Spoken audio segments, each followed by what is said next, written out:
Who was Freddie Mercury, the man behind Queen's electrifying anthems? A name that echoes through stadiums, a voice that bends genres, and a presence that defies definition. From the moment he stepped into the spotlight, Freddie turned music into magic, weaving opera, rock, and raw charisma into songs like Bohemian Rhapsody. But what secrets fueled his genius? Was it the broken mic stand he twirled like a wizard's staff? The mysterious sketches of phoenixes hinting at his cosmic vision? Or the private battles he fought behind the sequined curtain? This journey dives into the enigma of Freddie Mercury, his audacious stagecraft, his genre-shattering creativity, and the legacy that still sets the world ablaze. From Live Aid's legendary 20 minutes to whispers of his untold stories, we'll uncover why Freddie wasn't just a rock star, but a myth in the making. Buckle up for a wild ride through Queen's rise, Freddie's triumphs, and the mysteries that keep us hooked. Hit play and discover why his chords still vibrate across the universe. In the equatorial twilight of September 5th, 1946, Stone Town, Zanzibar, hummed with the rhythm of its spice markets and the lapping of the Indian Ocean. The air was heavy with the scent of cloves, salt spray, and the promise of something extraordinary. In a modest Parsi household, a boy named Farrokh Bulsara entered the world, his cries mingling with the evening call to prayer. Even as an infant, he was distinctive, not just for the extra incisors that would later become a hallmark of his iconic smile, but for what those who knew him swore was an innate musicality. Friends, classmates, and later roadies would whisper of a child born with melodies already packed in his soul, as if his suitcase held not just clothes but symphonies waiting to unfurl. Zanzibar in the 1940s was a crossroads of cultures. Swahili, Arab, Indian, and British influences collided in its narrow alleys and bustling ports. Farrokh's parents, Bomi and Jer Bulsara, were Parsis, descendants of Persian Zoroastrians who had settled in India centuries earlier.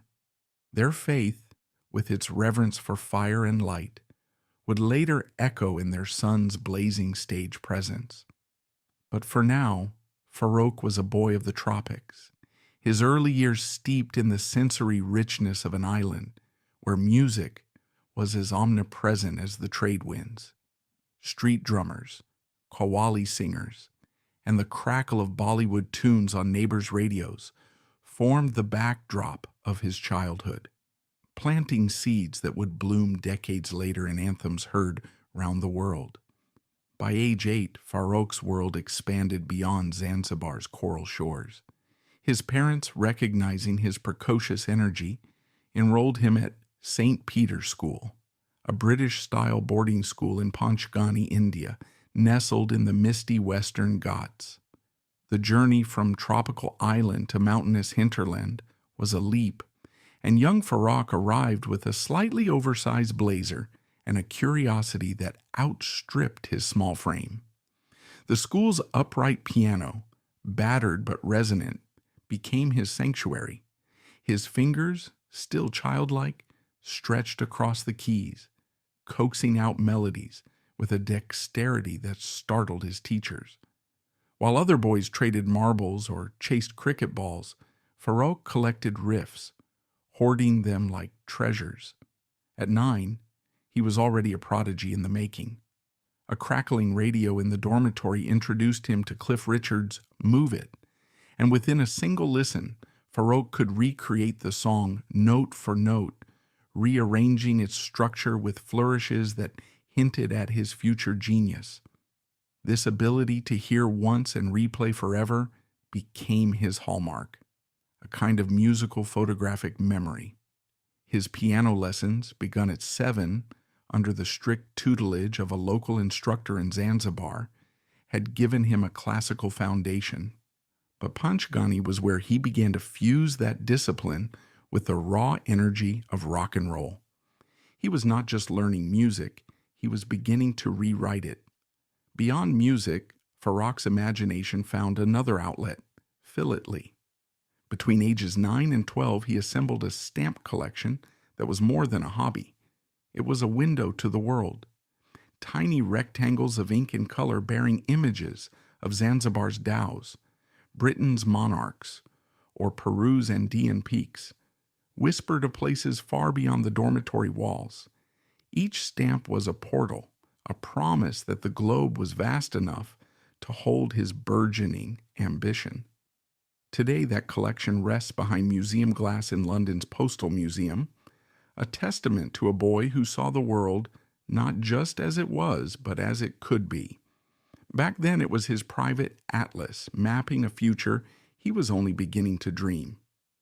At 12, Farrok's musical aspirations took a bolder turn. With a handful of schoolmates, he formed the Hectics, a band that brought Little Richard's frenetic energy to the quiet corridors of St. Peter's. Their performances, limited by the decibel constraints of a boarding school, were raw but electric.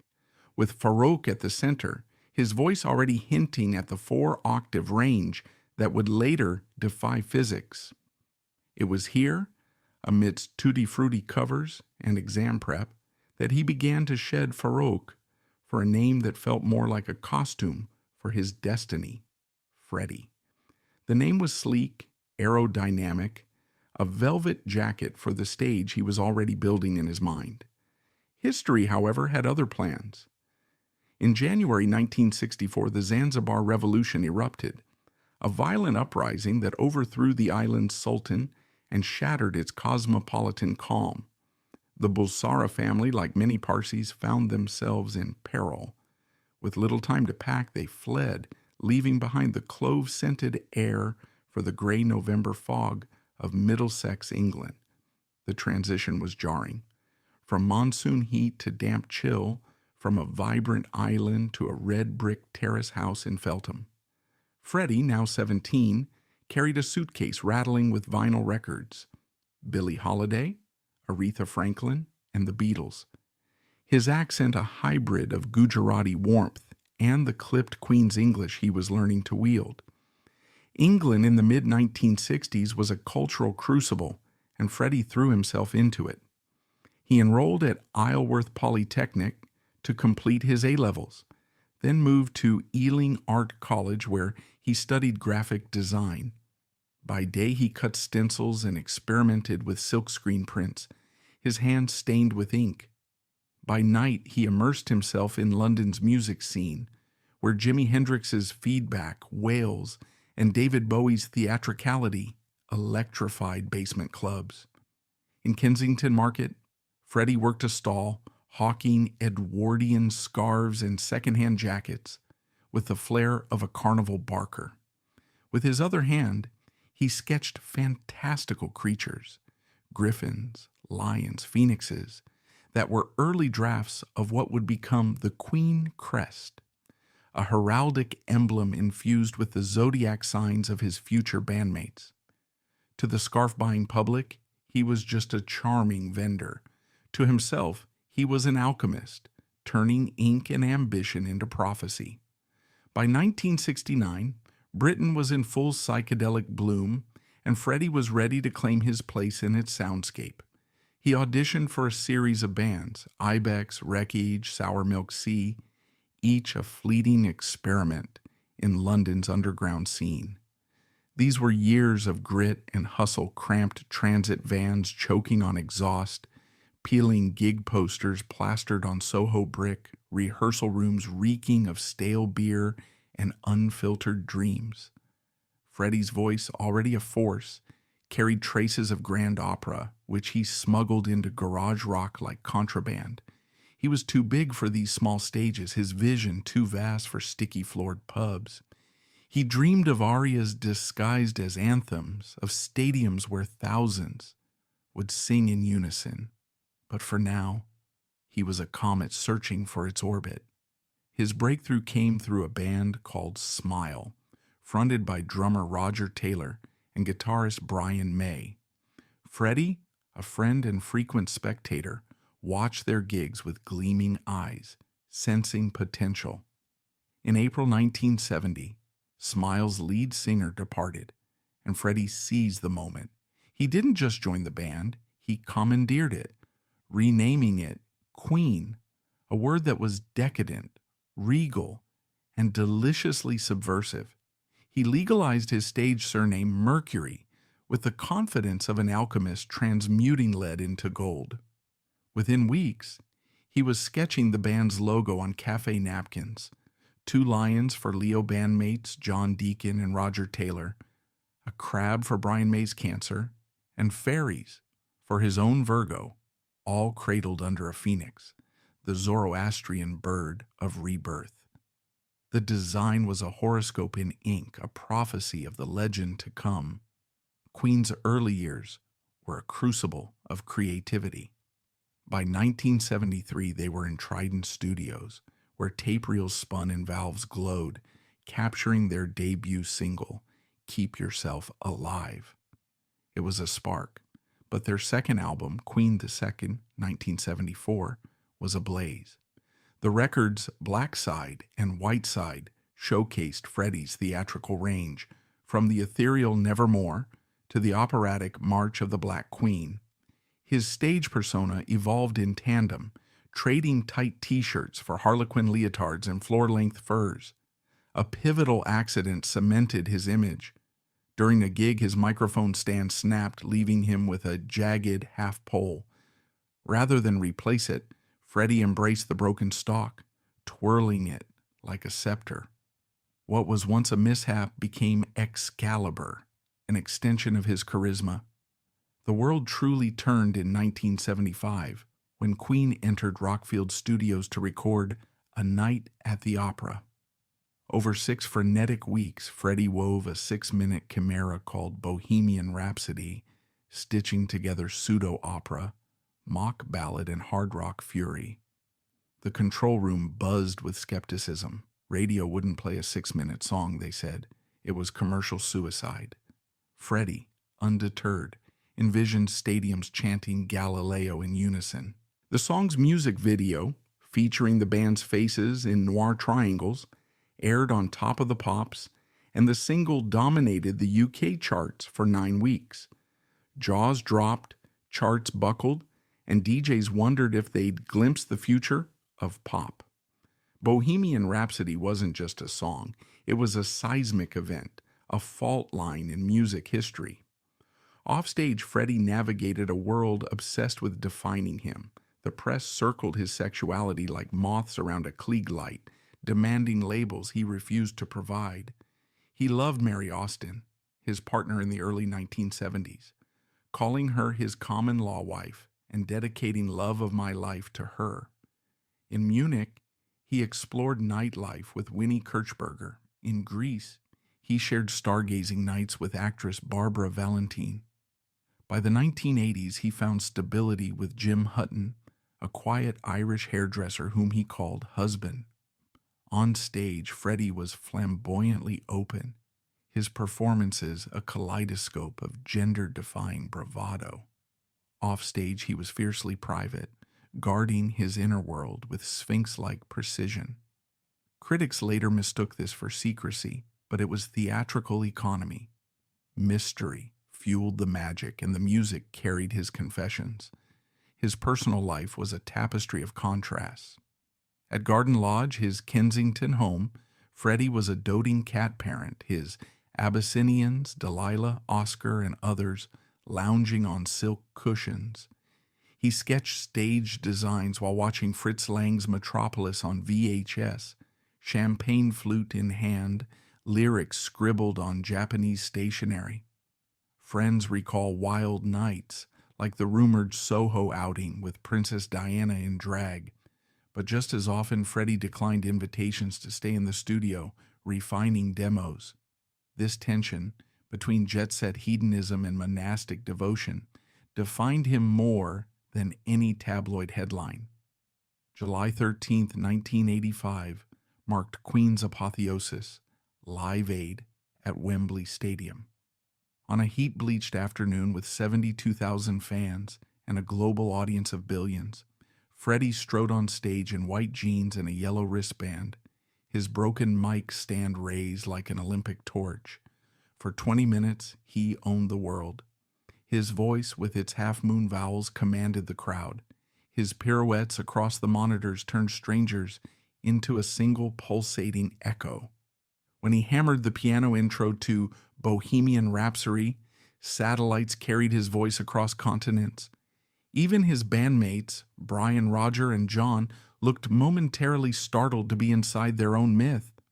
Polls later crowned this the greatest live performance in rock history, but Freddie, drenched in sweat and charisma, was too busy rewriting the rules of spectacle to notice.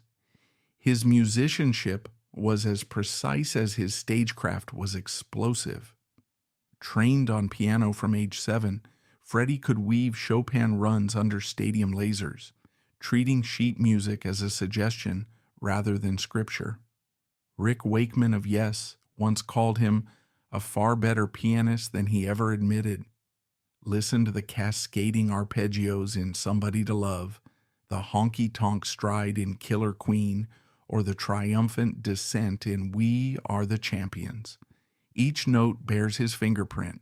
He even played nylon string guitar on Crazy Little Thing Called Love, a rockabilly gem he wrote in a bathtub and recorded in a single afternoon. Freddie was a multi-instrumentalist in disguise, his modesty a sleight of hand. In 1985, Freddie released his first solo album, Mr. Bad Guy, a disco-infused carnival of swooping vocals that hinted at his restless muse. 3 years later, he pushed further, collaborating with Spanish soprano Montserrat Caballé on Barcelona.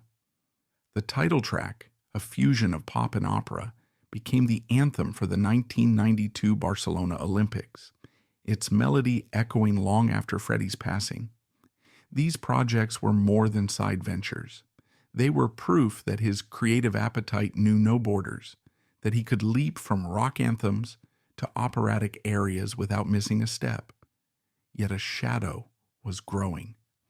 By 1982, rumors of illness swirled, amplified by a merciless tabloid frenzy.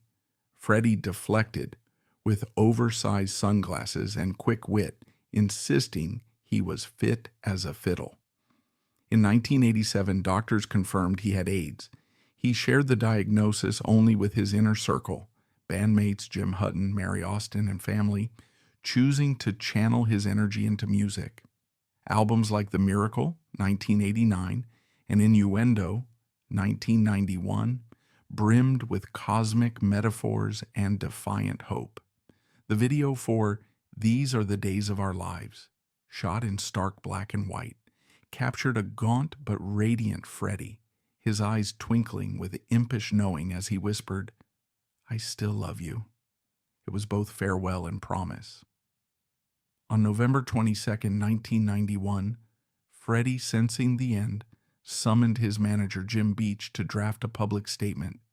Yes, he had AIDS. Yes, he was nearing the end.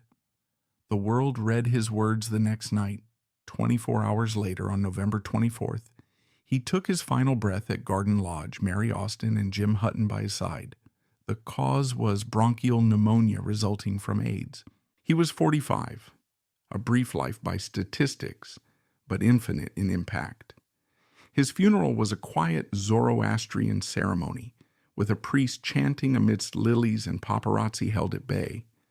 Elton John wept, and Freddie was cremated wearing the wedding band Jim Hutton had given him. Mary Austin, honoring his wish for privacy, scattered his ashes in a secret location, a final act of sleight of hand magic.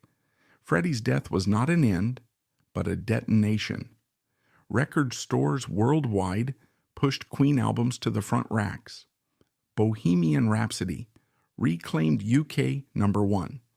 Won in 1991, boosted by its appearance in Wayne's World, bridging Generation X and Gen Z. Queen's Greatest Hits became Britain's best-selling album, outpacing even the Beatles. In 1995, Made in Heaven was released, built from Freddie's final vocals, The track Mother Love ends with Brian May singing the final verse, as Freddie's voice had faded. The album was a posthumous love letter, a postcard from the cosmos. His legacy is kinetic. In Montreux, a bronze statue of Freddie overlooks Lake Geneva, adorned with scarves and flowers. The Royal Mail issued a stamp with him mid-performance as if he could tear through the paper. A blue plaque marks his Feltham home, and London cabbies recite the address like a mantra. A crater on Mercury bears the name Bulsara, as does a colorful Indian tree frog, Mercurana. A £5 UK coin features his grand piano, and Google Doodles have animated him in 8-bit glory.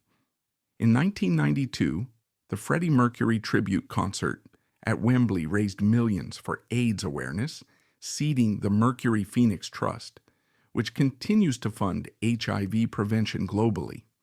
The 2018 biopic Bohemian Rhapsody, with Rami Malek's Oscar-winning portrayal, introduced Freddie to a new generation, flaws and all. In 2023, Sotheby's auctioned 1,400 of his treasures, his stage crown, his bow wrap lyrics, his Yamaha piano, for £39.9 million. In 2024, a Mercurian basin was named Bulsara, ensuring his name will guide future explorers. Freddie Mercury was a paradox, shy yet showy, guarded yet unfiltered, a baritone who soared to tenor heights. He once said, "I dress to kill, but tastefully," and that ethos defined his life. Spectacle with sincerity. His final Christmas gift to Elton John, a watercolor signed Sharon, arrived after his death, a gesture that left Elton in tears. That was Freddie, generous even in pain, flamboyant in love. His influence is everywhere. Lady Gaga took her name from Radio Gaga, Panic. At the disco, Foo Fighters and Metallica cite him as inspiration. We Are the Champions is the global anthem of victory, uniting cultures in chest-thumping communion. His death from AIDS complications in 1991 shifted public consciousness, accelerating research and dialogue at a time when stigma silenced science. Today, a teen watches Queen's Live Aid set on YouTube, awestruck. In VR studios, AI reconstructs Freddie's vocals for aspiring singers. Museum curators preserve his costumes, guarding their neon vibrancy. Astronomers joke about putting the Mercury back on Mercury, while Feltham school kids walk Freddie Mercury close, unaware of the thunderclap in their street sign. Freddie once declared, "I won't be a rock star, I will be a legend." He understated it. Stars burn out, legends fade into footnotes. Freddie Mercury orbits endlessly, his voice resampling across decades, mediums, and planets. Press play on any track and he's there, breath hot, chords alive, inviting you to bend rules, love loudly, and leave echoes that linger like unshakable choruses. So let Bohemian Rhapsody play its full 6 minutes. Don't skip the operatic heart or the headbanging coda. Let Galileo, Scaramouche, and Beelzebub compete for your speaker's oxygen. That's not indulgence. That's the symphonic ride Freddie built. For you, for us, for anyone reckless enough to believe music can still be magic. And as guitars sling across new shoulders and choirs lift his anthems, the show, defiantly, gloriously, goes on.